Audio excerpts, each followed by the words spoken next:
자, 봅시다. 독립과 종속.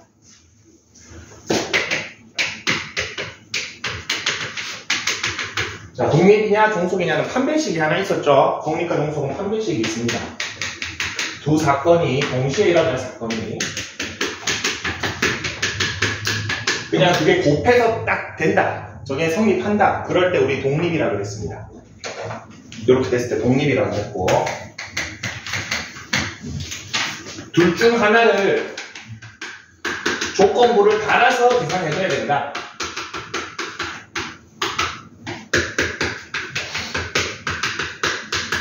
이런 경우를 우리가 종속이라고 합니다. 근데 밑에 식은 거의 쓰지 않죠. 위에 게 등호가 성립하면 독립, 위에 게 등호가 성립하지 않으면은 종속이라고 판별할 수 있고, 다른 말로 하면은 독립은 어떤 사건이냐면은 두 사건이 조건부가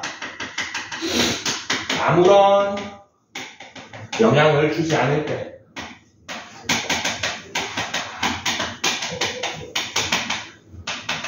예를 들어서 선생님이 밥 먹는 거나 선생님 그때 예를 들어서 축구 대표팀이 경기에서 이기는 거나 아무 관계 없죠. 그 조건부를 달아도 똑같고 안 달아도 똑같습니다.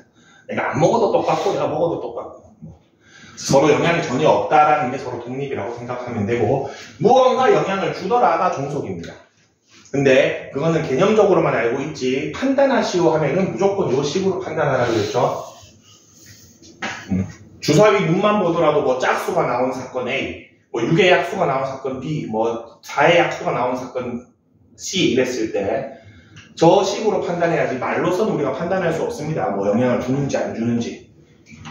그래서 항상 저 판별식으로 판단을 하고, 그 다음에 이제 요거 독립이라는 건 사건을 정해뒀을 때, 이미 독립이라는 걸 알고 있을 때 독립 시행의 확률이라는 거 조금 더 추가적으로 했었죠. 저거는 독립인 사건을 여러 번 시행하는 겁니다. 그래서 이 독립인 시행이 한 번 일어날 확률을 P라고 한다면 P의 여사건을 보통 Q라고 해도 Q는 1-P라고 하고, 10N번 중에 원하는 횟수만큼 P가 일어나더라 그러면은 일어나지 않을 확률. 그래서 이렇게 해서 독립시행의 확률 구했던 거. 당장 첫 페이지 한번 볼까? 저 4번 볼까? 기본 문제에 한 개의 동전을 5번 던진답니다. 앞면이 4번 나올 확률. 그럼 5번 중에 4번 앞면이 나오고, 요 뒤에 있는 2분의 1은 앞면이 나올 확률 아니죠. 뒷면이 나올 확률이죠. 그게 한 번 일어나다. 이렇게 구해주는 문제가 마지막에 하는 독립시행의 확률입니다. 그렇죠? 그리고 3번 문제가 아까 보통 이걸로 판별하는 문제고, 기본 문제 1, 2번은 어렵지 않을 것 같습니다. 자, 1번 같은 거 봅시다. 1번 같은 문제가,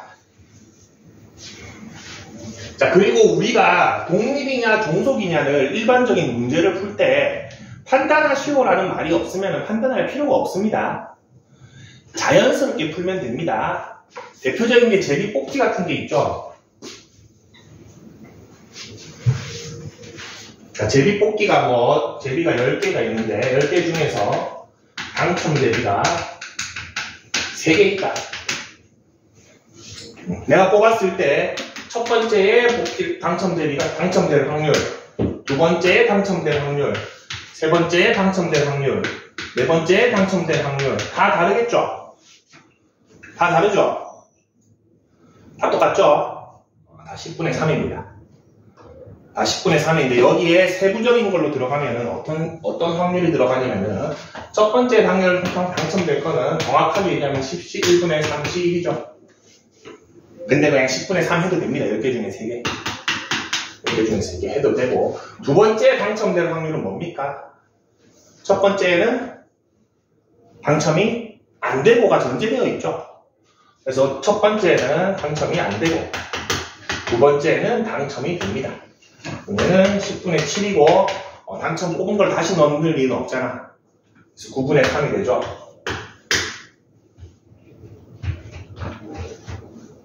아니지.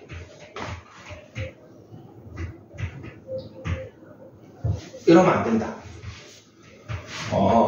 이렇게 얘기하면 안 되겠네. 미안합니다. A, B, C, D 순서대로 뽑을 때 A가 당첨될 확률, B가 당첨될 확률 이렇게 가야 되네요. 미안합니다.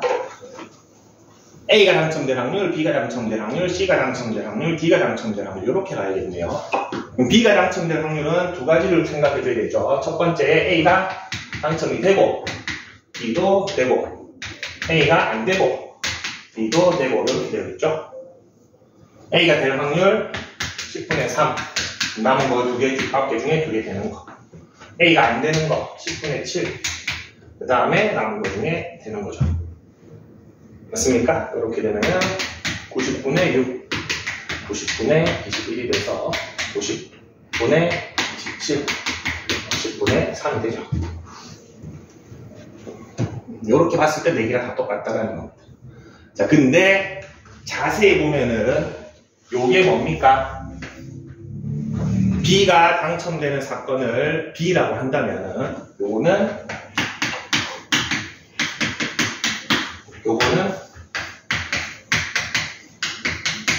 요거죠. 맞죠? 이 9분의 2라는 거는 A가 당첨됐을 때 B가 당첨될 확률이죠. 이 9분의 3이라는 거는 A가 당첨되지 않았을 때 B가 당첨될 확률이죠. 근데 우리 이렇게 세세하게 따질 필요가 전혀 없다는 겁니다. 선생님이 해주고 싶은 말은 그냥 우리의 그냥 자연스러운 논리대로 쭉 가시면 됩니다. 이럴 때 독립이냐 종속이냐 굳이 따지지 않는다는 겁니다. A하고 B는 어떻죠 지금? 종속이죠? 영향을 주죠? A가 되냐 안 되냐에 따라서 B의 확률이 바뀌죠? 영향을 줍니다. 근데 뭐 문제 독립이냐 종속이냐 말이 없어도 그냥 쭉 이렇게 자연스럽게 풀면 된다는 겁니다. 판단은 언제만? 3번 같은 문제가 나왔을 때. 오케이? 3번 같은 문제만 나왔을 때만 판단을 해주시면 됩니다. 그러고 나면은 독립과 종속 문제가 좀 있고 그 다음 거 볼까? 확률 변수와 확률 분포 볼까요?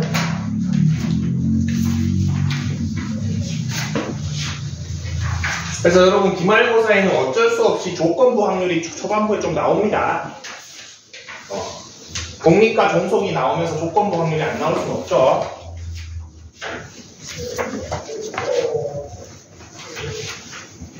요즘 어제도 그렇고 결국 입고 다니네.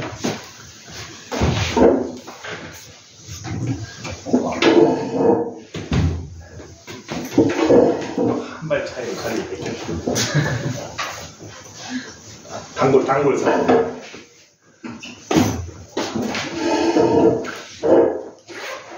가영이 아프다 그래. 다 왔나?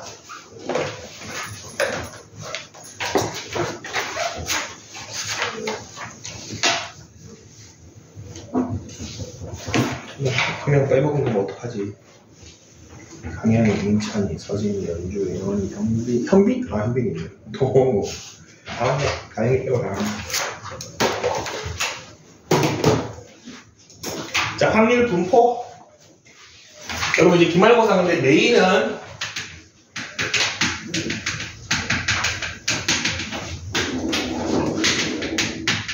요 두 파트입니다. 확률 분포랑 추정 두 파트인데, 추정은 우리가 개념 원리를 안 했지.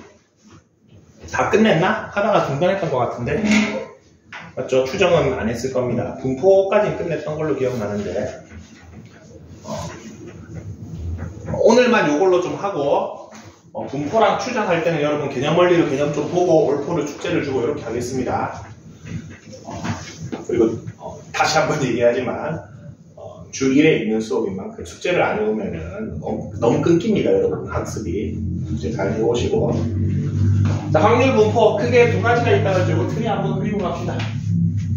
확률 분포는 뭘 얘기하냐면은 우리 그 전까지는 확률을 한 개씩 구했습니다. 그리고 시행도 한 번을 했습니다. 뭐 예를 들어서 주사위를 한 번 더 써줬을 때 2가 나올 확률 6분의 1 이렇게 했죠. 근데 방금 마지막에 독립시행의 확률에서 시행의 수를 늘렸죠. 여러 번 합니다. 그러면은 주사위를 100번 던졌을 때 2의 눈이 10번 나올 확률 있겠죠? 독립시행의 확률을 써보면은 100번 중에 10번 2가 나오는 게 일어나고 2가 나오지 않는 게 90번 일어나면 되죠. 맞습니까? 자, 근데 100번을 던지면은 2의 눈이 안 나올 수도 있고 한 번 나올 수도 있고 100번 나올 수도 있죠. 그거를 전부 다 깔아놓고 아 이렇게 되어 있구나를 보는 게 뭐다? 분포입니다. 확률이 어떻게 분포되어 있는지를 보겠다는 겁니다. 이 100가지 2의 눈이 0번, 1번, 2번, 10번, 99번, 100번 나오는 이 확률 전체를 한눈에 보겠다는 겁니다. 어떻게 분포되어 있는지. 그게 이 확률 분포입니다. 자, 그러면은 여기에서는 지금 2의 눈이 나온다라는 사건이 제일 메인이죠. 그래서 이런 거를 확률 변수라고 합니다. 내가 뭐를 보겠냐. 2의 눈이 나오는 사건을 확률 변수로 잡습니다. 그냥 우리 함수로 생각하면은 쟤를 미지수 x로 잡는 겁니다. 여러분 초등학교, 중학교 넘어갈 때 그거 제일 많이 하죠. 그 전에 막 도형 같은 거 있으면 변의 길이 가, 나 했다가 뭐 a, b 했다가 어느 순간인가 x, y 잡는 게 익숙해지죠. 맞잖아. 모르는 변길이 있을 때 똑같습니다. 모르는 확률을 x로 잡은 겁니다. 자, 이 확률 변수가 특징이 두 가지가 있죠. 이산이 있고 연속이 있습니다. 이산이라는 거는 몇 회, 몇 개 이런 식으로 셀 수 있는 것들. 지금 이런 거, 주사위 같은 거 셀 수 있는 거죠. 그 다음에 연속 확률 변수는 셀 수 없는 것들. 키, 몸무게, 뭐 공부한 시간, 뭐 학습량, 뭐 이런 것들, 뭐 핸드폰 사용 시간 이런 것들 셀 수 없잖아. 그래서 몇 개가 안 되는 것들은 다 연속 확률 변수라고 생각하면 됩니다. 이산 확률 변수는 분포를 뭘로 나타내는 게 합리적이다? 이거를 이 0번부터 100번까지 101개를 뭘로 나타내는 게? 표로 나타내는 게 일반적입니다.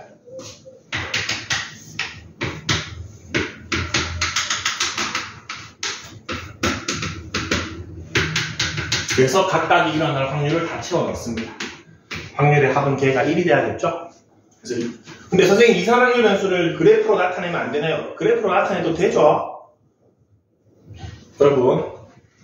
여러분 그래프 처음 배울 때 뭐 막대 그래프 이런 거 배웠었지? 네. 그런 식으로 표현하면 됩니다. 우리가 지금 함수에서 쓰는 그래프 같은 느낌은 아니지만 그래프로도 충분히 나타낼 수 있죠. 그 다음에 연속 확률 변수는 그래프가 훨씬 더 합리적입니다. 연속적인 자료들이니까 표로 나타내기는 어렵죠. 근데 쟤도 억지로 표로 나타낼 수는 있습니다. 뭐 예를 들어 아까 전에 학습 시간, 뭐 핸드폰 사용 시간 같으면은 0분부터 뭐 10분까지 10분은 아무도 없을라나 1시간에서 2시간까지 이런 식으로 나누면은 어찌저찌 표로 만들 수는 있죠. 근데 잘 하지 않는다. 이렇게 해서 요 녀석들에 대한 거 하나가 요 녀석들 중에 가장 대표가 하나씩 있습니다. 각 분포에. 이산 확률 변수의 대표적인 분포가 뭐였죠? 모양이 뭐랑 똑같다고 해서 독립시행의 그렇죠. 이항 분포였죠. 이 확률 질량, 요 두 개 사이의 관계식을 확률 함수라고 부르는데 함수입니다. 그냥 맞죠? 근데 이산은 질량 함수라고 부르고 요 fx를 연속은 밀도 함수라고 부릅니다.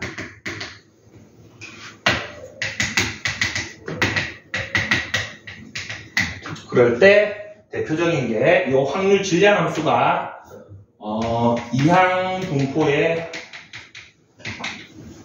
일반항 또는 방금 했던 독립시행의 확률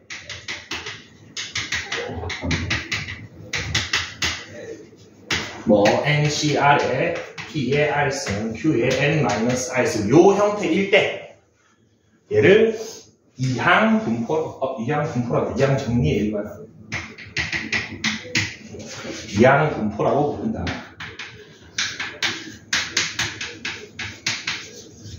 뭘로 썼죠, 영어? 영어 공부기도 합니다. 우리 이항, 두 개, 접두사.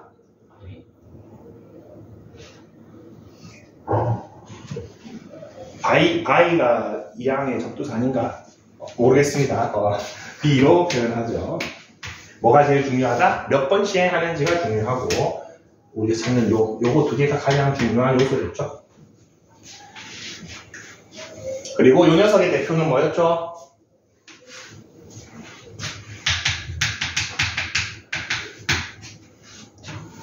어떤 이 자연상수에 있는 지수함수였죠?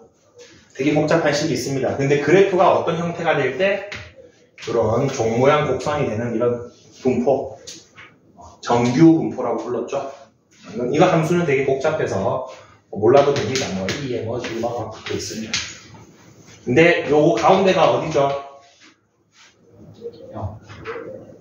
그거는 표준 정규 분포고, 뭐 예를 들어서 자연상에 있는 모든 가료들은 대부분 정규 분포를 따릅니다. 대한민국 국민의 키를 쫙 배열해서 분포하면 이런 느낌이 되겠죠. 평균에 제일 많겠죠. 저기 막 3m 되는 애 한 명 있을까 말 거죠. 1m 안 되는 사람 한 명 있을까 말까 있을 수 있잖아. 가운데가 뭐다? 평균이죠. 가운데가 평균입니다. 맞죠? 어떤 자료를 하더라도 대부분 이런 정규 분포 곡선을 따릅니다. 그리고 이 퍼짐의 정도를 우리 3포도라고 했죠. 얼마나 퍼져 있느냐, 납작하냐, 가운데 밀집되어 있느냐, 3포도 중에서 시그마, 표준 편차로 나타내죠. 그래서 정규 분포는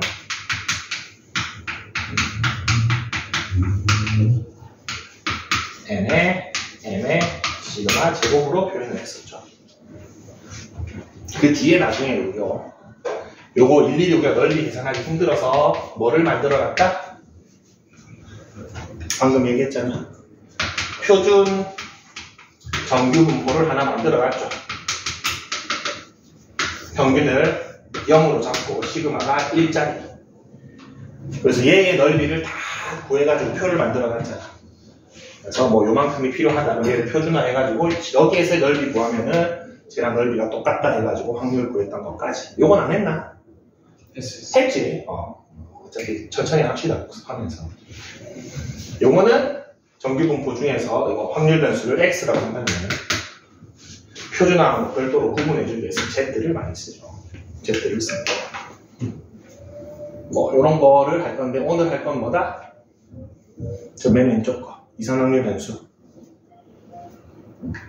확률 분포 볼까? 선생님 설명이 길어지면은 눈이 풀리죠.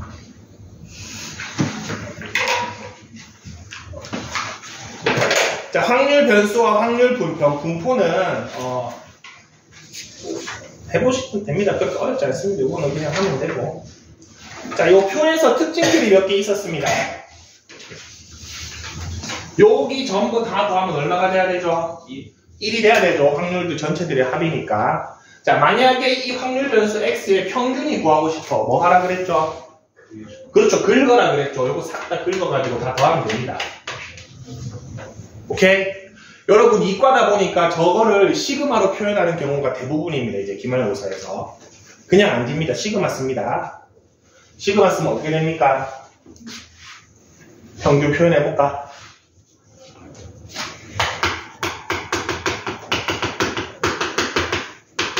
이렇게 표현하면 되죠.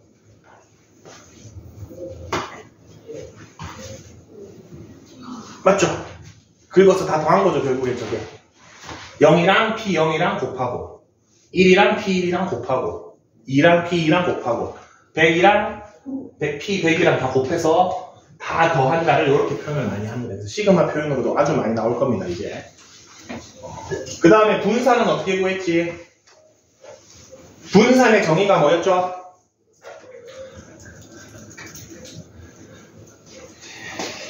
자, 대표값이 우리는 이제 산술종 항상 헷갈려요. 저 사이시험 맞나? 없는 게 맞나? 모르겠습니다. 자, 평균, 산술 평균을 대표값으로 많이 쓰고,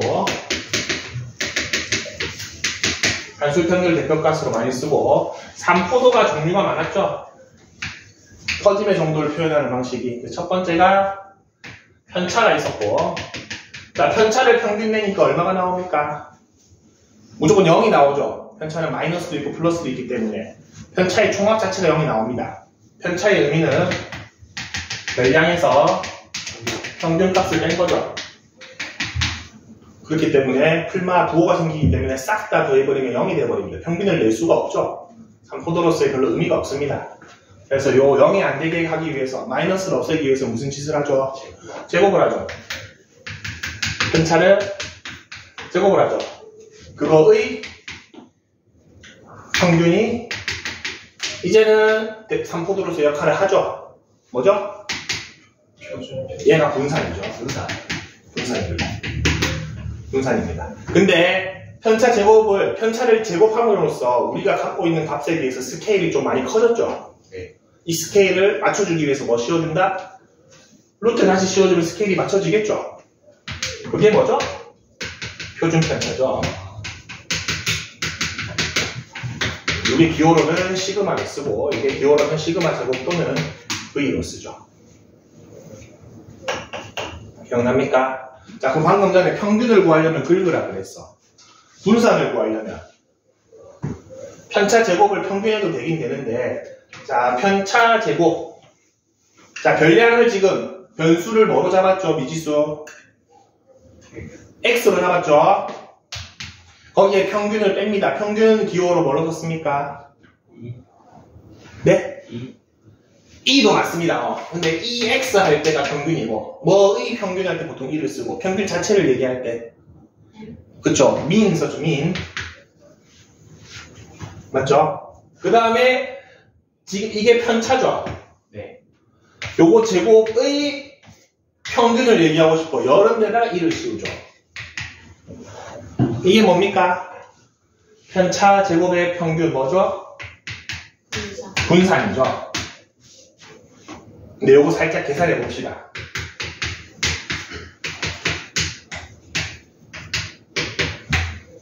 이렇게 됩니까? 안에 가로 푼 겁니다. 이렇게 풀 수 있죠? 네. 그러면은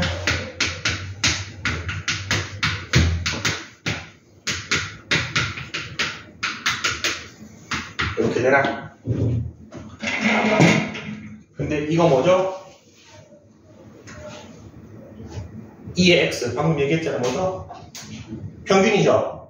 뭐로 써도 돼? m으로 써도 되죠. 그럼 여기에 마이너스 2m 제곱이고 m 제곱이니까 얼마? 마이너스 제곱. 실제로 이렇게 많이 풀었죠. 뭐를 먼저 구했죠? x 제곱의 평균을 먼저 구했죠. 맞죠? 그래서 제곱층 만들었던 거 기억납니까? 여기 제곱층 만들어서 싹 긁어서 요거 먼저 구했죠? 그 다음에 평균 자체의 제곱을 빼주면은 분산이 나왔죠. 실제는 요 식으로 많이 풀었죠. 그리고 요 증명 과정 뭐 어렵지 않죠? 자, 요거 지금 튀어나오고 이렇게 쓰는 게 뭐랑 비슷합니까? 성질이. 시그마. 그렇죠. 시그마이기 때문에 이렇게 계속 튀어나오는 겁니다, 여러분. 내부식 자체가 시그마입니다, 원래는. 그래서 변수 아닌 거, x 아닌 거, 마이너스 1이 그냥 바깥으로 나오면 되는 겁니다, 여러분 애들. 이렇게 풀어주면 된다. 그래서 결국엔 분산은 이렇게 풀었었죠. 오늘 그거까지 있을까? 그 이산확률 변수도 있죠. 그렇죠. 이산확률 변수에 기대값과 표준편차 구하는 게 세 번째 거에 있죠. 기대값이 뭐죠? 요거죠. expectation, 평균. 기대한다. 얼마 정도, 100번 하면은 뭐 10번 정도 나올 거라 기대한다. 평균이죠, 이게. 그리고 표준편차 구하는 방법은 분산 구해서 뭐 씌워주면 되죠? 루트 씌워주면 되죠. 마지막 한 꼬집 이제 오늘 할 거 마지막에 뭐봅니다. 뭐 평균이 5가 나왔고 분산이 4가 나왔고 표준편차가 2가 나왔어. 자, 근데 어떤 확률 변수 y가 2x-3이래. y의 평균하고 y의 분산하고 y의 표준 편차가 궁금해. 자, 그러면은 평균은 뭐 몇 배 되고 뭐 더해지고 빼지고를 어떻게 된다? 온전히 다 영향을 받는다 그랬죠? 그래서 원래 5였으면은 2 곱하기 5 마이너스 3이 돼서 7이 되겠죠? 자, 퍼짐의 정도는 다 같이 몇 배 된 거는 영향을 받지만 다 같이 오른쪽으로 가고 뭐 다 같이 왼쪽으로 가고 플러스 마이너스는 퍼짐의 정도에 영향을 안 미치죠? 네. 그래서 3포도에는 얘네가 영향을 미친다 안 미친다? 미친다. 안 미칩니다. 근데 2배 됐는데 분산은 2배 하면 돼? 아니요. 과정에서 제곱을 했죠? 네. 4배가 됩니다. 표준 편차는 그거를 루트 씌워줬으니까 그대로 저거 배수만큼 영향을 받습니다. 아니면 얘 구해서 루트 씌워도 됩니다. 그리고 3포도에는 뭐가 없다? 음수는 없습니다. 마이너스만큼 퍼져 있다는 없습니다. 그렇게 되면 뭐야? 뭐 블랙홀인가? 느낌이 약간 블랙홀 느낌이죠. 어쨌든 왜냐하면은 여기서 여기로 가는 경우가 제일 많거든. 그때 풀만 하지 말라는 소리입니다. 무조건 양수를 뽑아내시면 됩니다. 무슨 말인지 알겠죠? 이렇게 하면은 오늘 일단 기본하고 표준을 풀어보자. 바로 발전은 풀기는 어려울 것 같고 기본 표준을 앞에서부터 쭉 풀어봅시다. 시간 되면 발전까지 합시다.